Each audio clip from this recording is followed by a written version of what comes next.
দর্শক, আপনারা দেখছেন যে এই মুহূর্তে ভোট গ্রহণের একদম শেষ পর্যায়ে আসছে চলচ্চিত্র শিল্পী সমিতি নির্বাচনের।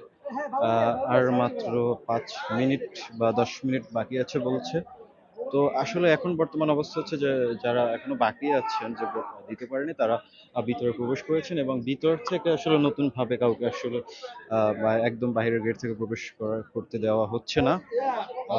এরপরে আমরা যতটুকু নির্বাচন কমিশনের সাথে কথা বলে জানতে পেরেছি, আসলে এবারের নির্বাচনের যে ফলাফল ঘোষণা, আসলে তারা বলছেন যে আশ্বাস যে রাত 12টা কিংবা 12:30টার মধ্যে প্রকাশ করতে পারবেন বলে তারা জানিয়েছেন। দর্শক, আমরা জানেন বা জানিয়ে রাখি যে গত বছর, মানে গত যে শিল্পী সমিতি নির্বাচন ছিল, তার কিন্তু বোর্ড যে ফলাফল ঘোষণা, সেটা কিন্তু দিতে দিতে প্রায় ফজর মানে ফজর হয়ে গিয়েছিল। তারপরেও কিন্তু সেই মানে ভোট গ্রহণ সুষ্ঠু হয়, মানে ভোট গ্রহণ সুষ্ঠু বা ফলাফল ঘোষণা সুষ্ঠু হয়নি বলে একটি পক্ষ কিন্তু মানে দাবি জানিয়েছিলেন। দর্শক, এবার সেই ধরনের ঘটনার যাতে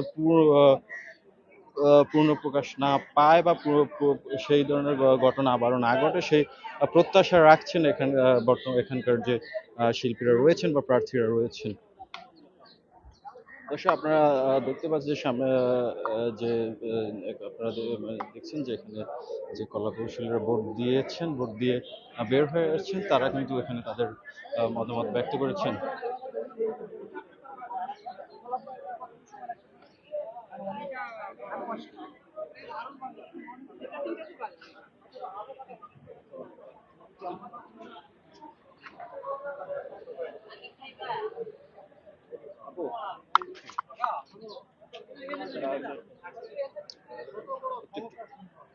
এতক্ষণ প্রায় ভোট গ্রহণের শেষ মুহূর্তে এসে কেমন এখন বর্তমান পরিস্থিতি কেমন, বা আপনি স্বতন্ত্র হিসেবে দাঁড়িয়েছেন, সব মিলিয়ে কেমন?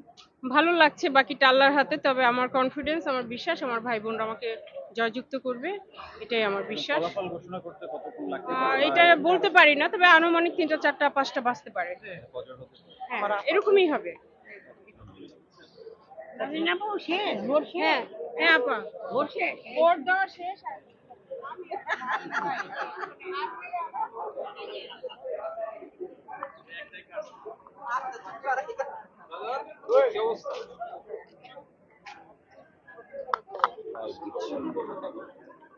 দেরি হবে এটা, একজনে বলতেছে 12টা, একজন বলছে 5টা। নির্বাচন কমিশনার বলতেছে 12টা। কি 12টা পর্যন্ত বড় ফলাফল, আর এই ফলাফল হইতে 12টা বাজবে। কি 12টা? গত বছর কিন্তু ভোট 6টা বাজে। কোনো প্রার্থীরা বাহির নাই।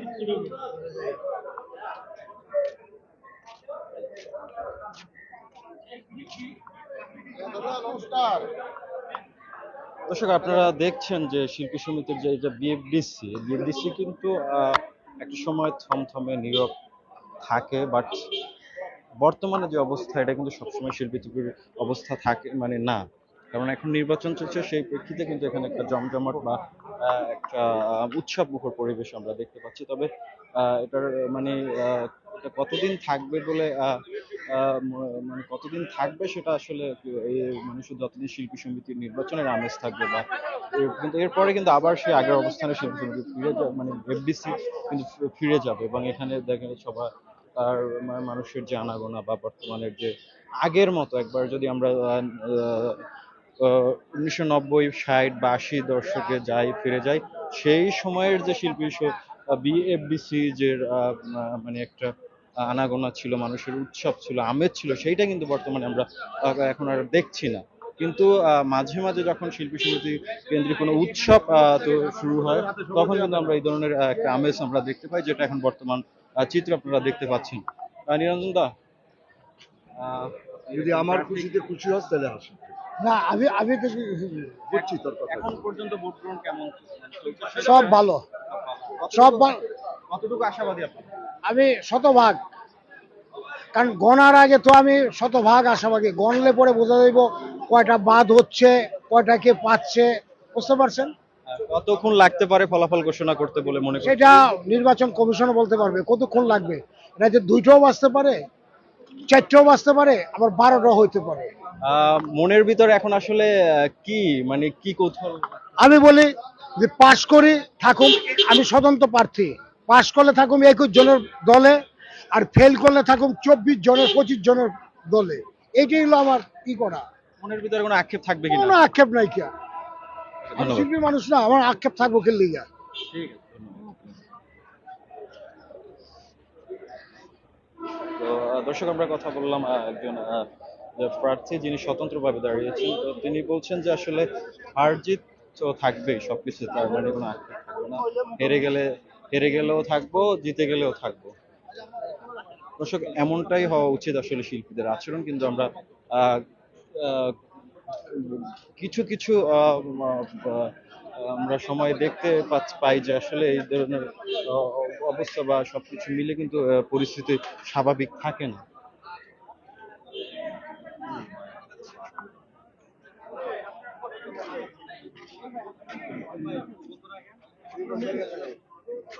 আমি নিতে পারলাম না ভাই, আমার দরকার নাই ভাই, আমি কি হয়েছে কি? সবাই তো একরকম না রে ভাই। ভাই কি জন্য যে বাড়াচ্ছেন? আমি তো আপনার সঙ্গে কোনো কথাই বলছি না, আপনি আমার দিকে কান দিবেন, আমি তো আপনার দিকে কান দিচ্ছি না।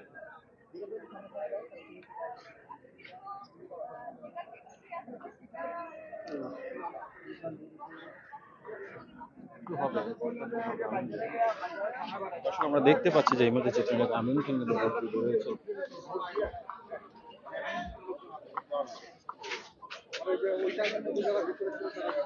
মানে ইয়ের ভিতরে, কেন্দ্রের ভিতরে যারা তার মানে এখন ধরেন আধা ঘন্টা লাগবে, অনেক লম্বা, আসবেন না চলে যাবেন।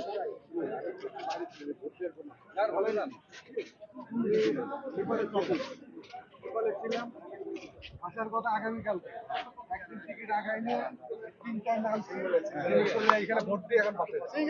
তিনটায় নামছেন নেপাল থেকে এসে। আমরা আবার কি চলে যাবেন না? চেষ্টা করবো তার সাথে ভাই, সংযোগ করবার। একটা ছবি তুলবো ভাই, স্টিল ছবি তুলবেন ভাই। তিনি একটু ছবি তুলবেন। আমাদের একজন গণমাধ্যম কর্মী, আমাদের এই সহকর্মী, তিনি বলছিলেন আমরা আমিন খানকে যেহেতু পেয়েছি, দর্শকরা আমাদের লাইভে যুক্ত আছে, ভোট দিয়েছেন এবং বলছিলেন যে আজকে নতুন চার্জ এই জামা পরে এসেছেন শুধুমাত্র ভোটের জন্য, উৎসবের কথা মনে করে। ডেফিনেটলি আমি সত্যি শিল্পী সমিতির ইলেকশনটা সবসময় উৎসব মনে করি, কারণ এই একটা ভোটকে কেন্দ্র করে অনেক সিনিয়র শিল্পীরা, যাদের সাথে অনেকদিন ধরে দেখা হয় না, সবাই আসেন, সবার সাথে একটা আনন্দ ঘন মুহূর্তে আমরা একসাথে সময় কাটাই, এটাই সবচেয়ে মজা লাগে এবং একটা ঈদের আনন্দের মতো আমি মনে করি এটা আমাদের সবাই। তো দিন শেষে অবশ্যই সেই পছন্দের মানুষগুলোকেই তো আসলে দেখে দেখে আসলে ভোটটা দিয়েছেন এবং আসলে দর্শকদের ভোট যখন দিতেছিলাম কাকে দিব খুব নিজেই কনফিউশনে ছিলাম, সবাই আমার নিজের লোক, তো চিন্তা করলাম যে বেশি দায়িত্ব নিয়ে কাজ করতে পারবে তাকেই দিই। এবং অবশ্যই সেটা আপনি সূক্ষ্মতার সাথেই করেছেন কাজটি। চেষ্টা করেছি, কতটা সূক্ষ্মতা আছে জানি না, তবে যাকে মনে করেছি যে কাজটি করতে পারবে, আর যাকে দেই নাই সে মনে করে আরো বেঁচে গেলাম, আমার কাছে মনে হয় যে এই দায়িত্বের থেকে তো সে আরো বেঁচে গেল আমার কাছে মনে হয়। থ্যাংক ইউ, অসংখ্য ধন্যবাদ। দর্শক শুনছিলেন যে আসলে চিত্রনায়ক আমির খান, দর্শক, কথা বলছিলাম একসময় খুবই জনপ্রিয় এবং বর্তমানে খুবই জনপ্রিয় যাকে বলা হয় চিত্রনায়ক, চিরসবুজ নায়ক চিত্রনায়ক আমিন খান আসলে যিনি কথা বলছেন এবং তার ভোট দিয়ে তার অনুভূতি ব্যক্ত করেছেন। দর্শক, চলছে নির্বাচনের আমেজ এবং এভাবে চলবে যতক্ষণ ফলাফল ঘোষণা না হবে, কিন্তু ততক্ষণ পরে আমরা আসলে অপেক্ষায় থাকবো যে আসলে কখন ফলাফল ঘোষণা হবে, কার যে দুইটি প্যানেল নির্বাচন করছে এই দুইটি প্যানেলের ভিতরে কোন প্যানেল জয়ী হবেন, কোন প্যানেল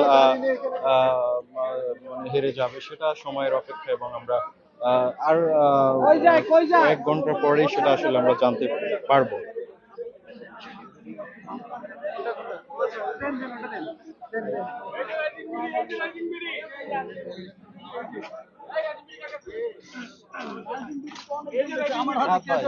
গণমাধ্যম কর্মী হিসাবে নির্বাচনের বর্তমান অবস্থান পর্যবেক্ষণ কেমন দেখছেন? নির্বাচনের বর্তমান অবস্থা খুবই ভালো, তবে আমার কাছে মনে হয় প্রতি বছরের ন্যায় এবছর তারকা উপস্থিতি কম ছিল। কালারফুল একটু কম মনে হয়েছে, যদিও বিকালের পরে মানে দুপুরের গড়িয়ে বিকালের দিকে একটু তারকা উপস্থিতি লক্ষ্য করা গিয়েছে, বাট সেটা তুলনামূলক কম। আর পাশাপাশি ভোটার উপস্থিতিও আমার কাছে কম মনে হয়েছে। জানি না নির্বাচন কমিশনের তথ্য নিয়ে জানা যাবে যে কতজন ভোটার ভোট দিয়েছেন। যেহেতু 570 জন ভোটার, আমার কাছে মনে হচ্ছে সেই অনুপাতে ভোটার উপস্থিতি কম। আমরা গত নির্বাচনে যে একটা বিতর্ক দেখেছি, আমরা এই নির্বাচনে এই ধরনের কোনো আভাস আপনারা দেখতে পাচ্ছেন কিনা? না না না, বিতর্কের আভাস আসলে দেখতে পাচ্ছি না, কারণ নির্বাচন শুরু থেকে আজকে ভোট দেওয়া পর্যন্ত শান্তিপূর্ণভাবে ভোট হয়েছে। ওই ধরনের কোনো আভাস দেখতে পাচ্ছি না। তারপরও যদি কোনো অনাকাঙ্ক্ষিত ঘটনা ঘটে, সেটা হয়তো ভোট গণনার পরে গিয়ে কারো যদি কোনো আপত্তি থাকে, যেমনটা গত বছর নির্বাচনে ভোট গণনার পরেই কিন্তু রেজাল্ট ফলাফল দেওয়ার পরে তারপর আপিল বোর্ডে গিয়েছে, তারপরে সেটা মানে নেই, তারপরে গিয়ে সেটা দেখা গেছে আদালত পর্যন্ত গড়িয়েছে। তো এবছর সেটা হতে পারে, বাট সেই ধরনের পরিস্থিতি বা সেই ধরনের বাকযুদ্ধ যেটাকে বলি, যে নির্বাচন ঘিরে যে বাকযুদ্ধ হয় প্রতি বছর, বিশেষ করে গত বছর, এবছর কিন্তু সেইভাবে কোনো বাকযুদ্ধ আমরা দেখছি না। শান্তিপূর্ণভাবেই দুইটি প্যানেল এখানে নির্বাচনে প্রতিদ্বন্দ্বিতা করছে, তারা শান্তিপূর্ণভাবেই তাদের নির্বাচনে প্রচার করেছেন। ধন্যবাদ। দর্শক, কথা বলছিলাম আমাদের এক সহকর্মী সাথে, তো তিনি আসলে তার পর্যবেক্ষণ অনুযায়ী কথা বলছেন যে এখানে তার বর্তমান যে শিল্পী সমিতির নির্বাচন যে পর্যবেক্ষণ করে যা দেখছেন তা সেটাই আমাদের সাথে প্রকাশ করেছেন।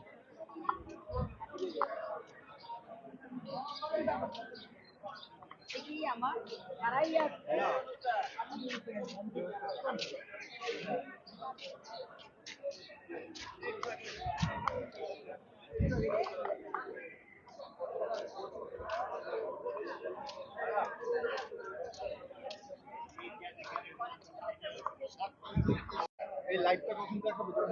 গণনা করবে না?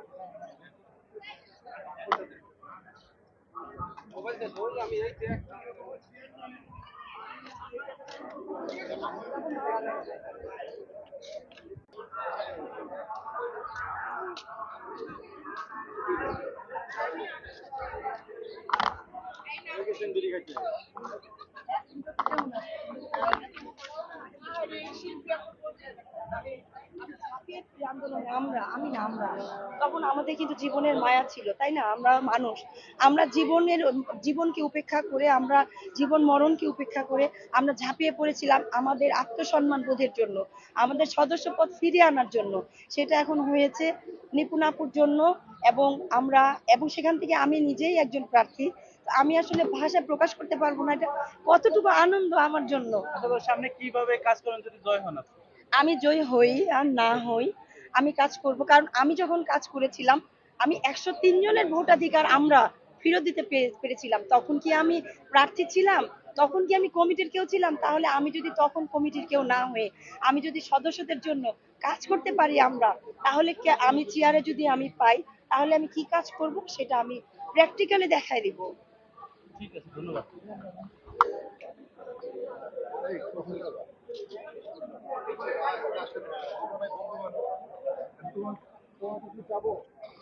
দর্শক, চলছে নির্বাচন এবং আমরা যারা শিল্পীরা ভোট দিয়েছেন ইতিমধ্যে এবং যারা প্রার্থী রয়েছে তাদের সাথে কথা বলে আসলে বর্তমান অবস্থা জানার চেষ্টা করছি।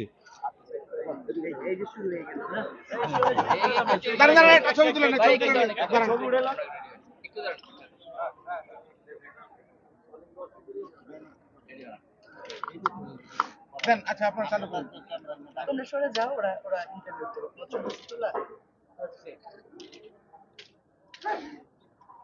ভোট গ্রহণের একদম শেষ মুহূর্ত এবং সব মিলিয়ে কেমন হলো আজকে নির্বাচন? খুবই সুন্দর নির্বাচন হয়েছে, বাইরের পরিবেশ খুবই সুন্দর, ভিতরেও ভালো মতো ভোট হচ্ছে, ভালো লাগছে। আমরা গত নির্বাচনে দেখেছি একটি বিতর্ক হয়েছিল, এবার কোনো এই ধরনের কোনো আভাস পাচ্ছেন কিনা বা হবে কিনা? এখন পর্যন্ত তো মানে গতকালকে যত নোংরামি হওয়ার তো শুনেছি, নিউজ দেখেছি, আজকে সকালে অনেক কিছু নোংরামি হচ্ছিল, হওয়ার চেষ্টা চলছিল। এখন পর্যন্ত তো সেগুলো কাটিয়ে উঠেছে। এখন পরবর্তীতে আরো কি আসবে সেটা তো মানে আশা করা, বুঝতে পারছি না যে কিছু হবে কিনা, তবে আমরা আশা করি যে ভালো কিছু, খারাপ কোনো কিছু না। দুইটি প্যানেলই নির্বাচন করছেন এবং একটি অবশ্যই তো দুইটি প্যানেল জিতবে না, একটি জিতবে একটি হারবে। তো দুই প্যানেলের জন্য আপনার আসলে কি বার্তা থাকবে যে আগের মতো যাতে কোনো মানে আপত্তিকর ঘটনা না ঘটে শিল্পীদের কেন্দ্রিক? না, আসলে শিল্পীদের নিয়ে আপত্তিকর ঘটনা কি ঘটেছে জানি না, এর আগে তো মানে যারা এসছে, আমার কথা হচ্ছে শিল্পী সমিতি যারা এজেন্ডা দিয়ে এসেছে যে আমরা এই করবো ওই করবো, সেগুলো কার্যকর করতে পেরেছে কিনা। লাস্ট 15 বছরে তো চলচ্চিত্রের কোনো উন্নয়ন নেই, আর শিল্পী সমিতির কোনো ক্ষমতাও নেই চলচ্চিত্রের উন্নয়ন করার। তারা শিল্পীদের স্বার্থে কাজ করে। শিল্পীদের স্বার্থে কতটুকু আদায় হয়েছে এই 2 বছরে, শিল্পীরা কতটুকু সহযোগিতা পেয়েছে শিল্পী সমিতির কাছ থেকে, সেটা আমাদের জুনিয়র শিল্পী যারা আছে বা আমাদের সিনিয়র যারা আছে, যারা এখন কাজ নেই, তারা এটা ভালো বলতে পারবে। এবং তাদের ডিসিশন যেটা হবে সেটার উপরে কিন্তু নির্বাচনের রেজাল্টটা নির্ভর করছে। এবার নির্বাচনে যে রেজাল্টই আসুক বা যারা জয়ী হোক তাদের কাছে আপনার কোনো প্রত্যাশা আছে কিনা? আমরা চাই অবশ্যই চলচ্চিত্র শিল্পীদের স্বার্থে কাজ করবে। চলচ্চিত্রের চলচ্চিত্র ফিল্ম ইন্ডাস্ট্রিকে ডেভেলপ করার জন্য তো শিল্পী সমিতির কোনো মানে ওরকম কাজ নেই, তাদের কোনো উদ্যোগ নেই। হ্যাঁ, তারা পারে আরো বাকি যে সংগঠনগুলো আছে তাদের সাথে মিলে কাজ করতে। যেমন গতবার যেটা হয়েছে, বিদেশি চলচ্চিত্রের বাংলাদেশে আসার জন্য যে পারমিশনটা, সেটার জন্য তারা পারমিট করেছে শিল্পী সমিতি, যতটুকু আমি নিউজে দেখেছি। তো বিদেশি ছবি আসবে না, আসবে, কিন্তু আগে নিজের দেশের ছবিগুলোকে প্রাধান্য দিতে হবে, তাই না? কারণ আমার নিজের দেশের ছবি মানুষ, দর্শক সিনেমার খুব একটা দেখতে যায় না। তো বিদেশি ছবি যখন আসে তখন হুমড়িকে তারা চলে যাচ্ছে। আর আমাদের এখানে এক একটা প্রডিউসার এখন বলতে পারেন আপনারা যে কেন আপনারা এত ভালো ছবি বানাচ্ছেন। ইন্ডিয়াতে যে টাইপের ছবি বানাচ্ছে, যে পরিমাণ মার্কেট ওদের আছে, সেই পরিমাণ মার্কেট তো আমাদের নেই। ওদের হাজার হাজার সিনেমা হল আছে, সারা পৃথিবীতে ওরা ওয়ার্ল্ড ওয়াইড ওরা ছবি রিলিজ করে। আমাদের কিন্তু সেই সুযোগটা নাই। তো ভালো ছবি যখন একজন প্রডিউসার লগ্নি করবে, লগ্নি করতে গেলে তার টাকাটা রিফান্ড আসবে কিনা সেটার উপর ডিপেন্ড করে তাদেরকে ছবিটা বানাতে হবে, তাই না? শুধু আমরা চিৎকার করলেই হবে না, এখানে ডিরেক্টর নাই, এখানে ভালো গল্প নাই, ভালো ছবি হচ্ছে না। ভালো ছবি যে কোনো ভালো কাজ করতে হলে পয়সার দরকার। আপনার ভালো শার্ট কিনে পড়তে গেলে আপনাকে ভালো পয়সা দেখে শার্ট কিনতে হবে, ঠিক কিনা? তো সেই ব্যাপারগুলো খেয়াল রাখতে হবে। এবং চলচ্চিত্র শিল্পী সমিতি যারা আসবে, দীপজল ভাই দীপজল ভাই তো অনেক আগে থেকে তারা প্রডিউসার। দীপজল ভাই যখন হিরো ছিল তখন তো আমরা চলচ্চিত্রে ছিলাম না। দীপজল ভাই যখন প্রোডাকশন শুরু করলো, আগমন তাজুর রহমান আকবর ডিরেক্টর, এবং দীপজল ভাই প্রোডাকশনের ছবি ফার্স্ট নায়িকা ছিলাম আমি এবং কপি মান্না এবং আমি। তার প্রথম প্রোডাকশনের ছবিটা কিন্তু আমি করেছি। তো ওনার মতো একজন ভালো মানুষ পাওয়া, ভালো মানুষ দ্যাট মিনস এই না 5 ওয়াক্ত নামাজ পড়ছে, প্রতি বছর হজে যাচ্ছে, প্রতি বছর উমরা করছে, তার মানে কিন্তু ভালো মানুষ না। ভালো মানুষ হচ্ছে সে মানুষের সাথে কতটা কমিটেড, সে মানুষের জন্য করছে কিনা, মানুষের ভালো মন্দতে সে দৌড়ে গিয়ে তাদের উপকার করছে কিনা, সেটা কিন্তু ভালো মানুষের সংজ্ঞার মধ্যে পড়ে। হ্যাঁ, নামাজ তো আমাদের জন্য ফরজ, হজ আমাদের জন্য ফরজ, সেটা তো আমরা করবো। আর বাইরেও কিন্তু যারা সাধারণ মানুষ আছে, যারা আমাদের সাথে নিচের লেভেলে আছে, তাদের জন্য আমরা করছি কিনা। দীপজল ভাই বরাবরই সবার জন্য করে, ওনার কাছে যে কেউ ফিরে আসছে কিনা এই রেকর্ডটা নাই। তো কাজেই আমাদের আশা দীপজল ভাই প্যানেল যদি পাশ করে, অবশ্যই সে চলচ্চিত্রের ভালো কিছু করবে। আপনারা যখন কাজ করেছেন তখনও অনেক চলচ্চিত্র হতো, ভালো চলচ্চিত্র হতো। তো এখন সেই প্রেক্ষাপটে চলচ্চিত্রের ভবিষ্যৎ কি দেখছেন? দর্শক, কথা বলছিলাম সময়ের জনপ্রিয় অভিনেত্রী এবং চিত্রনায়িকা শিল্পীর সাথে, এবং তিনি আসলে বলছেন যে আসলে যে শিল্পী সমিতি, যে শিল্পী সমিতি রয়েছে চলচ্চিত্রে, আসলে এটা একটি শুধু শিল্পীদের জন্য সংগঠন, একটি শিল্পীদের সংগঠন। আসলে এটা নিয়ে আসলে এত মাতামাতি বা এত বাড়াবাড়ির কিছু না। এটা দিয়ে আসলে চলচ্চিত্রে আহামরি কোনো উন্নত হবে বলে মনে করছেন না আসলে তারা। দর্শক, আসলে এটা দাদা তাদের নিজস্ব অবজারভেশন থেকেই বলছেন যে আসলে কারণ গত যে কয় টার্মে শিল্পী সমিতিতে নির্বাচন হয়েছে এবং তারা যে প্রতিশ্রুতিগুলো দিয়েছেন শিল্পীদের, যারা অবহেলিত শিল্পী রয়েছেন, সেই প্রতিশ্রুতি কিন্তু তারা পূরণ করেনি বলে অভিযোগ করছেন আমাদের, এবং যাতে তার বাস্তব সারেজমিনে আমরা সেটা দেখেছি। দর্শক, দেখা যাক এবার নির্বাচনে যারা জয়ী হবেন আসলে মানে তারা আসলে কতটুকু, যাদের যে প্রতিশ্রুতি দেয়া, সেই প্রতিশ্রুতি অনুযায়ী তারা আসলে কতটুকু কাজ করবেন এবং কি ভূমিকা রাখতে পারবেন এই চলচ্চিত্রের স্বার্থে।